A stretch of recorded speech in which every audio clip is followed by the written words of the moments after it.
Welcome to the Daily Chronological Bible.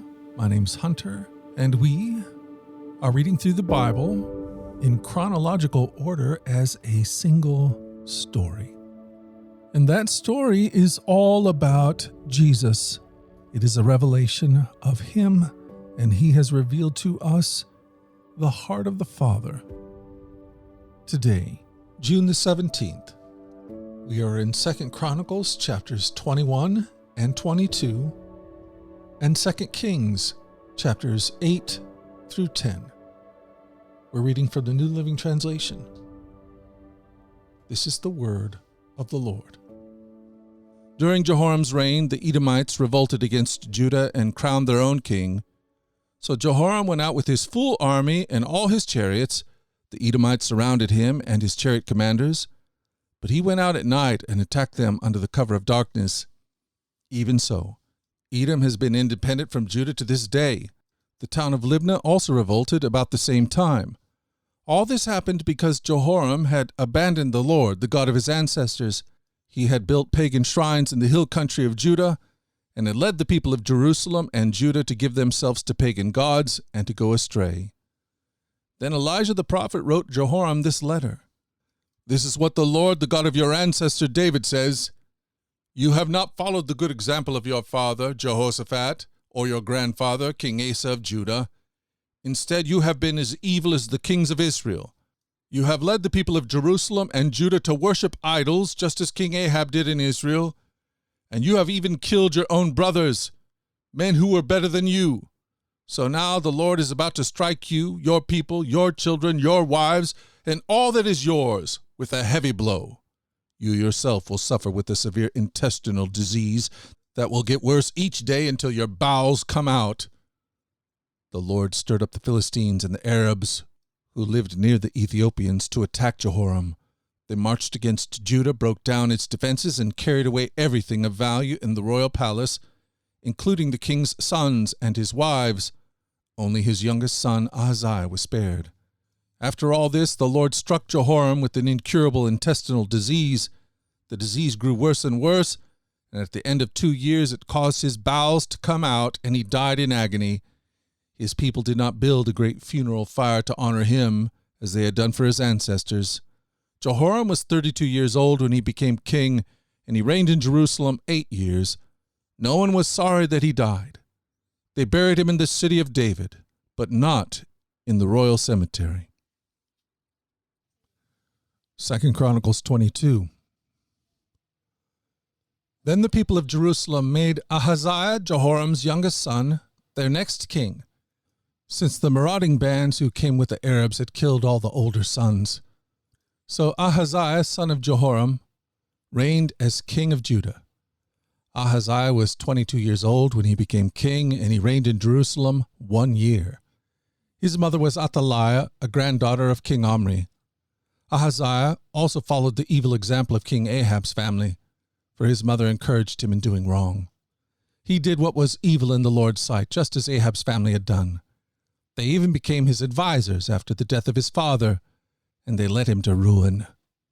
Following their evil advice, Ahaziah joined Joram, the son of King Ahab of Israel, in his war against King Hazael of Aram at Ramoth-Gilead. When the Arameans wounded Joram in the battle, he returned to Jezreel to recover from the wounds he had received at Ramoth. Because Jehoram was wounded, King Ahaziah of Judah went to Jezreel to visit him. But God had decided that this visit would be Ahaziah's downfall. While he was there, Ahaziah went out with Joram to meet Jehu, grandson of Nimshi, whom the Lord had appointed to destroy the dynasty of Ahab. When Jehu was executing judgment against the family of Ahab, he happened to meet some of Judah's officials, and Ahaziah's relatives were traveling with Ahaziah. So Jehu killed them all. Then Jehu's men searched for Ahaziah, and they found him hiding in the city of Samaria. They brought him to Jehu, who killed him. Ahaziah was given a decent burial because the people said he was the grandson of Jehoshaphat, a man who sought the Lord with all his heart. But none of the surviving members of Ahaziah's family was capable of ruling the kingdom.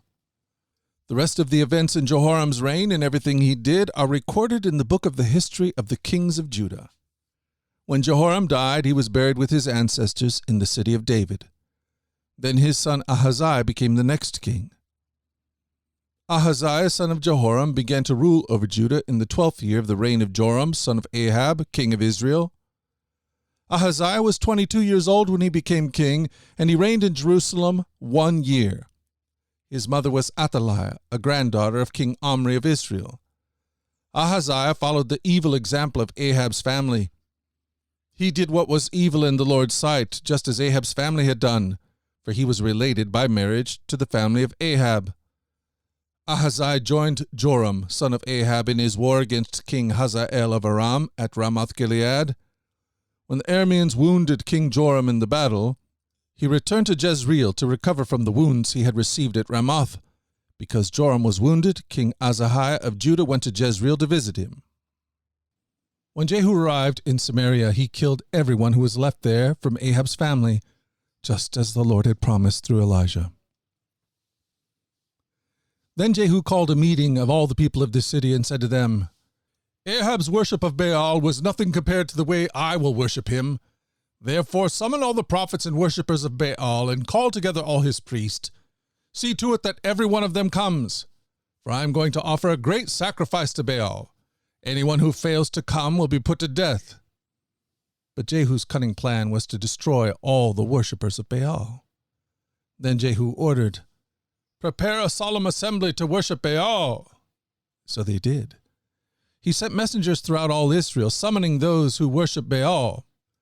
They all came, not a single one remained behind, and they filled the temple of Baal from one end to the other. And Jehu instructed the keeper of the wardrobe, Be sure that every worshipper of Baal wears one of these robes. So robes were given to them. Then Jehu went into the temple of Baal with Jehonadab, son of Rechab.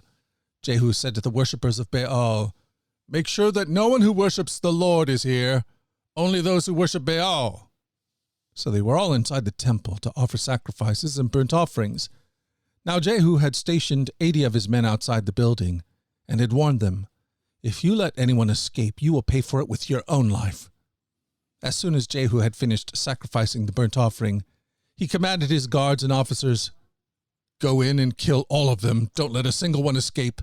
So they killed them all with their swords, and the guards and officers dragged their bodies outside. Then Jehu's men went into the innermost fortress of the temple of Baal. They dragged out the sacred pillar used in the worship of Baal and burned it. They smashed the sacred pillar and wrecked the temple of Baal, converting it into a public toilet, as it remains to this day. In this way Jehu destroyed every trace of Baal worship from Israel. He did not, however, destroy the gold calves at Bethel and Dan, with which Jeroboam, son of Nebat, had caused Israel to sin.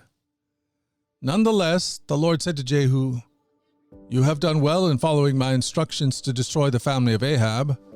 Therefore your descendants will be kings of Israel down to the 4th generation. But Jehu did not obey the law of the Lord, the God of Israel, with all his heart. He refused to turn from the sins that Jeroboam had led Israel to commit.